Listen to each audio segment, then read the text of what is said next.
Hello and welcome back to another episode of the Formula Next Gen podcast. Today we're going to be taking a look at the last weekend's action in single-seater junior series. We're going to be looking at Formula 2 and Formula 3 at Spa, the Belgian Grand Prix weekend, GP3, GP4 at Silverstone, and the Formula 1 Academy at Ricard. We'll start off with the Formula 3, and in the round where Gabriele Bortoleto could have sealed the championship, got off to a pretty bad start, qualifying P15 outside the top 12, so no reverse grid for him. He'd be starting P15 in both races. A drying track, and he just got the timing wrong, looks like, and didn't do very well on the Friday. Pole went to Pepe Marti, best qualifying of the year for him. Very happy with his performance, especially so given Bortoleto's poor result. Bortoleto was at the top of the standings, and in the drying track, improving conditions, he dropped down to 15th. Hugh Barter starts from reverse grid pole. He's a teammate to Marti at Campos Racing, so one pole for the feature race for that team and one pole for the sprint as well. At the press conference, Pepe Marti said he was happy with the recovery from his bad performances at the Red Bull Ring and the Hungaro Ring. Leonardo Fornaroli will line up P2 for the feature, with Gabriele Mini in third place. In the sprint race, it was Hugh Barter starting for P1 from Paul Aron and Taylor Barnard. Pepe Marti on the reverse grid 12th, with Gabriele Bortoleto in 15th. Rafael Villagomez and Sebastian Montoya came together, causing a safety car, and that was deemed to be Villagomez's fault and was given a 10-second penalty. The restart, Lina Beganovic dropped down with O'Sullivan making places, and contact between Gabriele Mini and Pepe Marti looked like Mini lost control. Both ended up spinning out. Racing incident looked like, but I think that was more Mini's fault, if anything. Marti then, attempting to rejoin the track, joined in a very unsafe manner. He was hit straight by Odo Cohen. He drove straight into the path of Cohen, and both were out on the spot basically. He was very distraught on the radio, very apologetic, ran straight over to Cohen to apologised. Very troubling to see, but a lot of pressure for Marti this weekend after a good qualifying. Just let it get to him, didn't check, and unfortunately his Saturday came to an end there. Another safety car, Francesco Simonazzi, made up 13 places after a very bad qualifying to 16th place, and Sofia Floesch up 10 places to 14th. Then it was heard on the team radio for a driver that there was rain expected in the race. Gabriele Bortoleto was up to 10th at the end of lap 8, which felt like the first full lap of racing, and then had to pull over on the Kemmel Straight with some sort of issue, saying on the radio he got hit. Looked like contact from on the rear from Beganovic, he just overtook, possibly a puncture or suspension damage, his first DNF of the season so far. So Pepe Marti and Gabriele Bortoleto both out of the race. During all that, the conditions were proving too tricky for Michael Shin, who spun the car, and the safety car was called again. Then came the rain, and it looked unlikely the race would be restarted, and indeed it finished via the safety car. Can't believe we haven't talked about him yet, but Kaio Collet, who took the race win from Taylor Barnard and Paul Aron. Zach O'Sullivan finished at P4, jumping up to P2 in the standings, ahead of Pepe Marti. Top three really earned it in those conditions, just to get around and maintain their positions at the front, and also O'Sullivan making up positions in those conditions did well to get up to P4. And it was a great debut for Francesco Simonazzi, coming over from Euro Formula, making up 13 places in his first race in Formula 3. I hope he does well next time after the summer break in Monza. So after the sprint race, points from it was deemed that points would not be awarded after not enough racing laps were completed, and then after a shock change they ended up being awarded anyway. So points were given out, normal 10, 8, 6 and so on, for positions 8 and up. O'Sullivan ended up being given a post-sprint race penalty after gaining an advantage and leaving the track, and that meant, of course, with the penalty that he got, finishing under safety car, the gaps being very small, he ended up finishing outside of the points. Gabriele Mini was given a 5-second penalty for contact with Marti, which indirectly led to his retirement. and on the recon lap to the start of the feature race he went into the wall and ended up not taking the start of the feature. Gabriel Bortoleto needed a 40-point advantage at the end of the race to secure the championship round early, 39 points being the max anyone can score in any given weekend, 10 for the sprint, 25 for the feature race. Fastest lap in both races, that's 1 point, and 1 point for 2 points for pole, so that's 39 points. Bortoleto would need 40 to secure the championship one round early, meaning he'd need to get up from 15th on the grid ahead of all of his championship contenders, which would have been pretty difficult to do. So there's Marty on pole, Leonardo Fornaroli in P2. A mixed strategy with still wet conditions, Pepe Marty electing to start on the slicks, Paul Aron and Taylor Barnard on the wets, which looked like a bold call as not many drivers elected to do that. Formation lap again under the safety car with a rolling start. Many people running wide at the top of the hill at Eau Rouge, with Paul Aron taking the lead on the wets. There's a lot of spray proving too much for the slicks at that lower temperature. Mauri Boyer, Alex Garcia, Sofia Flores doing well as well. Christian Mansell went from 23rd to 4th, the wets proving the right choice. But everyone got through the opening laps with very few yellow flags, very well behaved overall. Michael Shin ended up spinning out just his second Formula 3 round, just lost it on the slicks. Gabriel Bortoleto by this stage was down to 21st, but so were a lot of his rivals, so all hope wasn't lost yet. Safety car was called as Olive Goethe lost it at Eau Rouge, thankfully out of the car on his own and okay, but just lost it on his own into the Tech Pro barriers and the extended runoff. Remained off the track and in the barriers, but as I say, he was okay after a pretty scary incident at a part of the track that can be extremely dangerous if you do go around. The leader on the wets at this stage, Paul Aron, pitted to go to the slicks, giving up position to Barnard and a few of the other wet runners. That ended up being the wrong call. Roberto Faria, another one who pitted for slicks, ended up losing it, getting beached on the gravel after the pit stop. Taylor Barnard at this point was leading from Christian Mansell, Bedrin, Garcia and Montoya, and after a run of bad luck, Montoya up to 5th, Sofia Flores was up to 6th, and those are names you wouldn't really see in those high points paying positions. The familiar names of Pepe Marty, Zach O'Sullivan, Dino Bogdanovic, all currently outside of the points, and that's something that we sort of like to see in these mixed and developing conditions, giving some of the drivers who on any given weekend perhaps don't have that much to lose and can afford to take a gamble, possibly take advantage of other drivers' misfortune in a race. Francesco Simonazzi was given a 10-second stop-and-go penalty for a start procedure infringement, possibly due to overtaking before the line. Again, a technicality which, moving from Euroformula to F3, can catch you out on your first tricky weekend. Taylor Barnard leading on the restart on the wets. Paul Aron, who just pitted for the slicks, was in P7. The spray at the end of the Kemmel Straight was still quite high, being kicked up by the wet tyres. Definitely not slick conditions yet.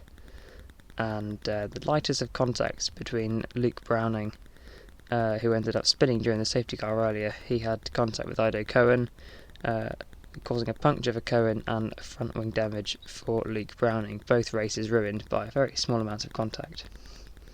Christian Mansell in second place had a battle with leader Taylor Barnard, trying to pull a gap from Bedrin in third. 0.2 of a second between those two at some points, quite small, despite the spray.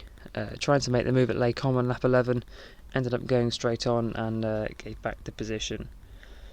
By this point, Kai Collis had set the fastest lap on the slicks, but it was too late for the slick runners to make any sort of real progress with only 2 laps to go. Then Barnard set the fastest lap on the wets again, taken again by Collett on the dries, and this was proven to be the changeover point in the race, but as I say, it was too late for that. Paul Aron couldn't have finished any lower than 8 to close up the gap enough to Bortoleto, with Bortoleto out of the points, to take the championship down to the final round, and Bortoleto began making up more and more positions towards the end, sitting in 11th at the start of the final lap. He needed to get at least 1 point, needed to pass Colapinto, who he forced onto the grass on the final lap, but still couldn't get it done. Taylor Barnard in his rookie Formula 3 season taking his first win, in the Spa feature from 10th on the grid.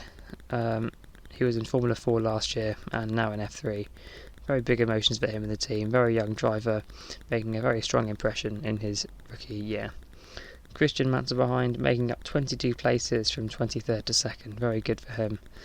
And Genza Motorsport got 2 cars on the grid, with Nikita Bedrin in 3rd. Sophia Flörsch in 7th, took points, the first female driver, a lot better than the Red Bull Ring when she ended up being disqualified from the points. So at the end of that, Bortoleto was not crowned champion yet. He needs just 1 point in Monza to make it happen. And the only way it can't happen is if Aron takes pole, win, fastest laps in both races, and with Bortoleto not getting any points. So it's fairly certain he'll become championship anyway. Been such a consistent season for him. His only DNF came yesterday in the sprint, as I say. In the Formula 2, qualifying didn't really last very long, only 1 shot to make your qualifying lap because of wet weather coming later on in the session. Went the way of Oliver Behrmann, with Frederick Vesti in P2, a 1-2 for the Prema team. Managed the conditions very well, that team did. Most opted to gamble on the slicks, then there was a downpour with the wets not proving too competitive. The session ticked down with everyone sitting in their cars at the pit lane, waiting for the session to finish. In 3rd was Victor Martins, in 4th was Maloney, in front of Pourchaire and Hauger. Johan de Rivala was in P10, so he'd be on pole for the sprint race. Ayumu Iwasa was down in 16th place, so again outside of the top 10 in both the feature and the sprint. Would need a miracle to claw back that weekend to regain his impressive form from earlier in the season. Some drivers not setting a competitive time at all, leading to ask the stewards for permission to start, which of course they all got. In the sprint race, poor Josh Mason would start last on the grid. After qualifying ended his crash at No Name Corner, he stalled, pulling away from the grid and had to start from the pit lane.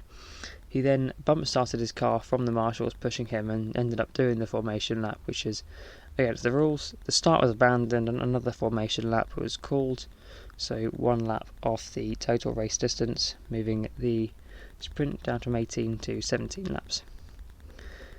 Gian de Rivala started from P1 of the sprint, from Verschoor starting 2nd and Enzo Fittipaldi in 3rd. Pourchaire got up from 6th to 4th at Les Combes, so a pretty good start for him, and Fred Vesti getting from 9th to 5th pretty fast as well. The safety came up on lap 3, Cordial spun and de Rivala came into the pits from the lead after he lost his headrest from the car, and it was just hanging on to the halo in the airbox. Never seen that as a way to DNF from a race, let alone being in the lead. Very, very frustrating for him, as you can imagine. Ayumu Iwasa making up many places. He started in 16th, of course, and gained 1 point by finishing 8th at the end, after a failed last corner overtake on Frederick Vesti at the final chicane of the last lap. Contact between the 2 Ferrari juniors, Oliver Behrmann and Arthur Leclerc. Leclerc running wide to the gravel and losing places, still getting a black and white flag for track limits for that though. Enzo Fittipaldi closing in on Verschoor in the race and making the move on the penultimate lap, pulled a gap to take his first win in Formula 2 behind Verschoor and Pourchaire on the podium. On the in-lap, it looked as if Fittipaldi was sort of umming and ahhing where to go to the grid or go to the pit lane. Ended up going right over the pit lane bollard in the way to Parc Fermé and the pit lane celebrations, celebrating with his brother Pietro. Very great to see him win his first win in the second tier of motorsport, and very emotional for him, and very deserved win as well. In the feature race, it was Vesti and Martins who ended up losing it on the recon laps this time. Vesti, the championship leader, of course, not taking the start. He was 2nd place for the feature, and his grid spot was empty beside his Prema teammate Oliver Behrmann on pole. Iwasa in 16th, a lot of positions out of place, following a very strange qualifying. Good start for Pourchaire, up into 2nd place, not so for Victor Martins, though. Dennis Hauger got tagged by Iwasa, getting a bit of oversteer in Les Combes, coming to a stop, and the safety car was brought out. Iwasa had broken suspension, both Red Bull juniors coming together and being out. Safety car restart, there was contact between Leclerc and Asani, and Leclerc getting sent spinning up the hill, avoided all contact, lucky recovering and only getting a puncture. Once again, a scary ride up Eau Rouge, out of control. And Asani received a 10-second penalty for that. Also contact between the two Carlins, Fittipaldi and Maloney at Les Combes, and the top three were, as you were on the grid, it was Behrman from Pourchaire and Fittipaldi. Hauger ended up being disqualified from this race, black flagged he was for being push-started by the marshals, and Josh Mason, after a pretty bad weekend so far, was up to 17th, avoiding any incidents at the start and in the race. Clement Novalak on the mediums, pitted for softs, he ended up running longer than the mediums, seeing good pace. All four tyres over the pit lane exit though on the exit, ended up being given a 5-second penalty. Seeing there might have been something on the pit lane exit as Isaac Hadjar, leaving the pit, went straight into the wall in the barriers on the pit exit, lost his front wing, just seemed to be unable to turn. Straight into the barriers, lost his front wing, and the virtual safety car was called. Théo Pourchaire reacted well, getting very close to Behrman on the restart, and then they both pitted, Pourchaire getting the jump and managed to getting past Behrman at the stops, so he was now leading the race. Fittipaldi pitted one lap later, attempting the overcut, didn't quite work out, losing positions to Pourchaire and Behrman and to Martins, who was later given a 5-second penalty for speeding in the pit lane. Juan Manuel Correa and Jack Crawford collided at Les Combes, causing a safety car again. Jack Doohan pitted, getting to the safety car line at the exit before Behrman, but after Pourchaire, and Doohan was now second in the race, starting from P11. Again, getting lucky with the safety car, but taking full advantage of it. Josh Mason had a spin behind the safety car, saying Nissani just stopped trying to warm up his brakes. Got rolling again though, looked like he bump started it on the hill. Got going legally this time, now sitting in last place, but 16th and doing as well to avoid any major chaos that befell some of the others.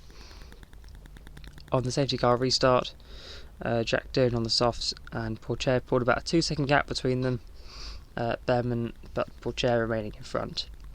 Victor Martins made the move on Behrman with contact between the two though, running straight on at Les Combes with Martins staying in front. Maybe should have given the position back, but the contact and being forced wide, maybe he would deserve to keep that place. Jack Doohan got a good run with DRS and took the lead with 3 laps to go from Pourchaire, started in 11th of course, now sitting first, very good for him. Théo Pourchaire could just sit there and not risk anything. With Iwasa and Vesti out, he would become the championship leader after the race and of course before the summer break, which he would undoubtedly want to be. Jack Doohan took the win, P11 to P1, very good race for him. Victor Martins and Oliver Behrman both taking penalties, with Martins down to 5th, Behrman down to 7th. Doohan took the feature race win at Spa last year of course, and took the feature race win last time out in Hungary, so a very good run of form most recently for him. Fittipaldi got on the podium again. Josh Mason got past Amory Cordial on the last lap, finishing 15th in his first feature race. Pourchaire is now at the top of the standings going into the summer break, cleared by 12 points. Vesti and Iwasa both not finishing. Vesti not even starting of course, only getting 3 in the sprint, with Iwasa only 2 in the sprint, not scoring any points in the feature. Jack Doohan now 4th in the standings, 2 back-to-back feature race wins, 2 wins this season, more than Pourchaire in fact, his consistency showing through. Victor Martins and Behrman behind, their weekend's not too good either. Could this be a late season resurgence for Jack Doohan? We'll have to wait and see. 4 rounds remain at the end of the season. In other news in Formula 2, Frederick Vesti was announced as making his FP1 outing in Mexico City at the Mexico City Grand Prix. Mercedes junior driver, and good for him to be taking part in his first Formula 1 weekend in the Formula 1 car. Moving on to the GP3 Championship, and it was Matthew Rees, the birthday boy this weekend, impressed very much in qualifying, 2 seconds clear of Mackenzie Cresswell, taking the double pole position. Alex Dunn, the championship leader, going into the round qualifying in 6th. Matthew Rees capitalised in race 1, converting it to the win, his first of the season, and Mackenzie Cresswell in second place. Callum Voisin improved to P3 from a disappointing qualifying, Alex Dunn making up one position to 5th. In race 2, Mackenzie Cresswell took the lead right at the start on the run down to Copse, using the old Grand Prix start-finish straight, of course. Oliver Stewart, Cresswell's teammate at Elite Motorsport, went into the gravel at the first corner, causing a safety car, and Cresswell and Rees forming a gap to the field behind in the restart, finishing in that order Cresswell's first win of the season so far, with Kukarczyk in 3rd. That was it for the competitive running that weekend, as race 3 began with a safety car and was cancelled just after 3 laps due to poor conditions and visibility.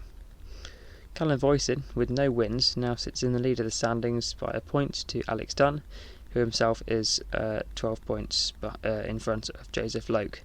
And Matthew Rees, Mackenzie Cresswell sit 5th and 6th in the standings, both with 222 points. Season will continue in Brands Hatch after the summer break in September. In GP4, it was Tom Mills with a double pole position, his 6th and 7th pole of the season so far. Colin Queen just a 10th behind Liam McNeely, Keith Webster nearly half a second behind him. Tom Mills has now earned the George Russell Pole Position Cup for most poles in the season, as Keith Webster, with the second most poles, will be unable to challenge in the remaining rounds. Tom Mills in race 1 took the win from pole, but Colin Queen got the better start though and took the lead at Copse Corner at turn 1. Took the lead again though. Tom Mills took the lead again at Maggots and Beckett's complex and held off McNeely for the rest of the race. Race 2 was much the same, with Mills taking the win again, although this time led from lights to flag, although the race did finish under safety car, as Zach Ping, who ended up in the gravel, needed to be recovered at the Vale chicane. The top 3 finishing in championship order, so Mills from Webster from Colin Queen. Similarly, Sunday afternoon the weather at Silverstone took another turn for the worse, and race 3 was also cancelled. Tom Mills is now 98 points in the lead in the standings, a very dominant championship so far with 2 rounds to go. Brands Hatch and Donington after the summer is looking set for him to take the championship. It's quite spread out at the top of the standings, so Cooper Webster 45 points ahead of McNeely in 3rd. It's a shame race 3 was cancelled, because that's the reverse grid race, which often gives unexpected winners. Daniel Malyutov in the GB3 Championship, for example, was very much down in the standings. 22nd he sits now. He won 2 races, both race 3 of the weekend. That's more race wins than Callum Voisin, the same with Alex Dunn, and more than Matthew Rees. So hopefully there'll be better weather at Brands Hatch in a few months' time. In the F1 Academy, the penultimate round of the championship home race for ART at Paul Ricard. The weekend came after 2 days of testing at the circuit. Testing was broken down into 4 sessions, 2 in the morning, 2 in the afternoon over the 2 days.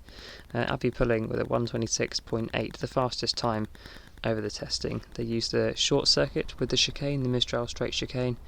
The same config was used for the 2016 GP3 race, in which Joel Eriksson set a time of 1:21.7, so about 5 seconds slower is the Tatus F4 compared to the Dallara F3. Going into the penultimate round, Prama's Marty Garcia was 33 points ahead of MV Motorsport's Hamda Al-Khabazi, and in qualifying it was Abby Pulling who set the fastest time in Q1 in front of Nerea Marti, and 8th was Amna Al-Khabazi, who set the pole for race 2. So the way qualifying works in F1 Academy, 2 sessions. Qualifying 1 sets the grid for race 1, qualifying 2 sets the grid for race 3, and the top 8 reversed from qualifying 1 sets the grid for race 2. In qualifying 2, Pulling was beaten to pole by Bula, who was start on pole for race 3. She then said after in qualifying that she was impeded on her flying lap in Q1, and the steward later awarded a penalty to Bustamante, who will get a 3-place grid drop for race 1. In race 1 it was Nerea Marti who got the jump of Pulling, who took the lead into turn 1, but Pulling managed to hold on to 2nd place in the end, just 1.1 seconds separating 1st and 2nd. Lovenfoss finished in P3, and Bustamante got another penalty, this time a 5-second penalty for contact with Jessica Edgar. Looked as if she just ran wide over the curb, lost control, made contact with Edgar, and Edgar ended up finishing in last place. Hamza Al-Ghabaisi was being chased by Marta Garcia for most of the race, with Ghabaisi getting the better of Garcia, finishing 5th, with Garcia behind in 6th. In race 2, Amna Al-Ghabaisi and pole, the reverse grid. Good start, emerging in the lead at the first set of corners. Lola Lovenfoss, with mechanical issues, made her way onto the blue stripes. It seemed like a bit of a big issue, being not able to find any gap at the wall. Ricard just at the edge of the track, so the safety car was called. Lena Bula made the move on Amna Al-Ghabaisi, both running wide though, with Bula keeping the place. Garcia was now in front. The championship leader, of course, 4 seconds clear from Lena Bula and Amna Al-Ghabaisi. In race 3, Lena Bula started from pole, with Abby pulling in P2. Bula got the lead with Marty in P2 very quickly, with Garcia, who started in P4, took the lead on lap 3. Marta Garcia took the win from Bula for the second time this weekend, with pulling still trying to make positions on the last lap, but proving unsuccessful, with the final order being Marta Garcia from Lena Bula and Lola Lovenfoss with her second podium this weekend. Pulling, though, was disqualified for what appeared to be a tyre pressure non-conformity, and meaning Garcia now is 48 points in the lead of the championship of Bula and Al-Ghabaisi, so it will go down to the wire during the US Grand Prix weekend at the Circuit of the Americas in Austin. So all eyes ahead to October, but it's looking like it's going to go the way of Marta Garcia. In other news, this is the second weekend where the shortening of race distances due to tyre wear was announced. So the F3 was shortened from 15 to 12 laps, and the feature from 18 to 15 laps. And with the number of safety cars that would be expected, and as it indeed proved, the limited race running did prove to be a bit of an issue this weekend. It is a bit of a shame because, with the limited tyre usage that was expected, it increased tyre wear, and less race management would be needed with a shorter distance. And the teams are still saying drive faster, more aggressive in the shorter races. Time management would still be a bit of an issue, and with less management possibly meaning maybe more overtaking with more aggressive racing, but then with the shorter races there'd be no time to overtake or make moves, so it's a difficult compromise to find. Don't really want to criticise Pirelli. This year the 2023 Formula 2 mediums are softer than last year's Formula 2 mediums, but it's still a tricky balance to get right. Also, the calendars for the F2 and F3 were announced for 2024, which are as follows. So for F2, it's Sakir and Jeddah, the double header, with the weekend being moved to Thursday, Friday and Saturday. Then Melbourne again, so that's good. Imola and Monaco, double header. Barcelona, Red Bull Ring and Silverstone, triple header before Budapest and Spa, with a double header. Then the summer break before Monza and Baku, which is occurring at the later half of the season this year. And then the flyways. After them we have Qatar, a new venue for Formula 2, so good for them to experience a new venue. And then that weekend is also the week after will be the Yas Marina finale, so it's good to get one more double header to finish the season. F3, very similar as you might expect, everything minus Jeddah and Qatar. They stay in Melbourne as well, and they will get their own triple header with Barcelona, Austria and Silverstone, very similar to this year. So that's the end of this podcast, and it's the start of the Formula 1, Formula 2, Formula 3 summer break. But there are more series that we can follow over here in the coming weeks, as well as some silly season predictions and hopefully some special episodes coming up. So thank you all for listening, and I'll see you next time in the Formula Next Gen podcast.